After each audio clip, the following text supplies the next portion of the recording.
I am following your program. It's very interesting. Honestly, from the bottom of my heart, I'm glad to tell everything because I am observing this program, the coverage and our direction. We all need to know each other and somehow support and help each other. A good person, a neighbor, as I mentioned, we have such a video. I plan to visit him today. Well, you didn't think that, no. But in fact, a very interesting person, a very interesting farm. Truly, always ahead. He expressed it well.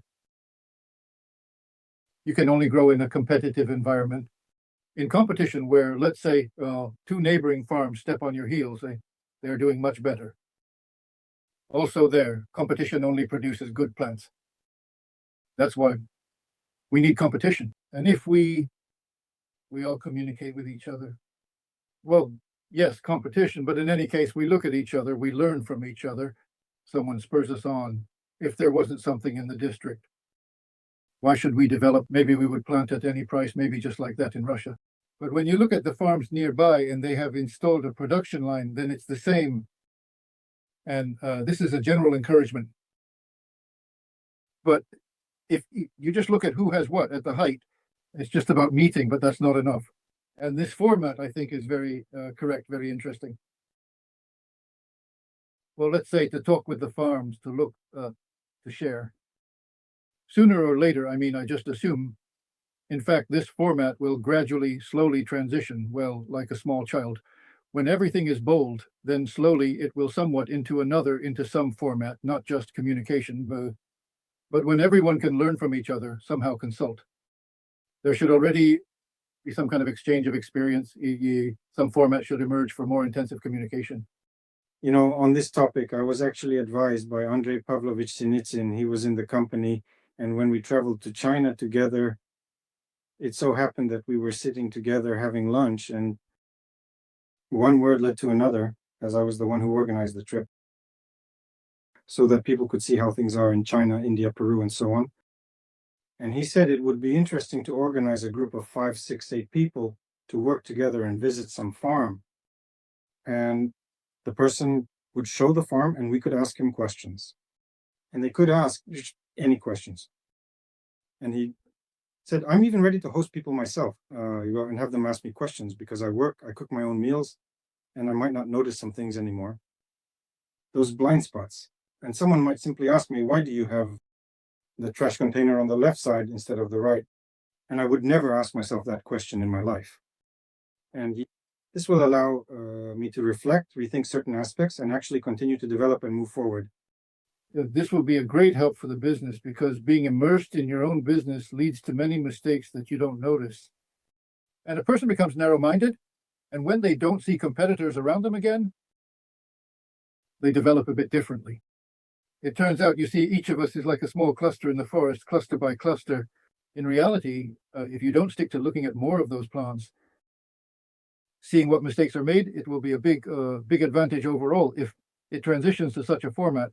But in principle, I hope that, yes, we are moving forward. I am observing this movement. I support it. And if it is actively developing and not hiding there somehow together with the general overview, what will be possible to negotiate with this? And somehow, for example, if you say there will be an exhibition in August, then somehow gather there for a few days. And well, let's say once a year, we can gather in one place.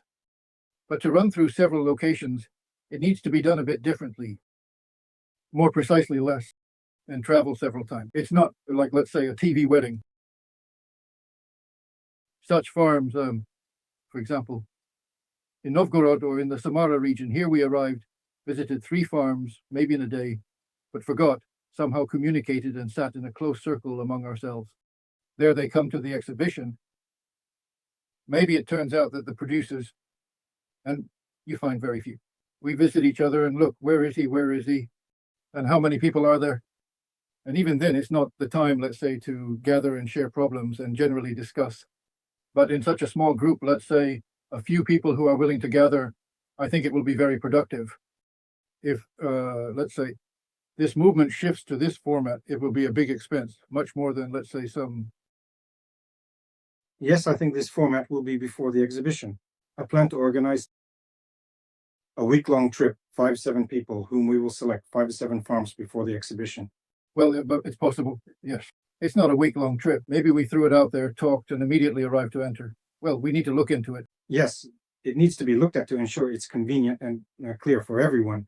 Because, yes, my current task is to visit many enterprises, to get acquainted, including discussing, talking, and showcasing them. Yes, and maybe you know Tsar Lion, you know my new one, you know Kabanov, other enterprises you might not know, you might not listen to. Among the videos, they might not approach you at the exhibition. They ask questions here that will be interesting to you and generally for communication. It's very important. Why communication in our market? Yes, you know, as I always repeat, I like the words of my grandfather who said that the rich person is not the one who accumulates, but the one who can share.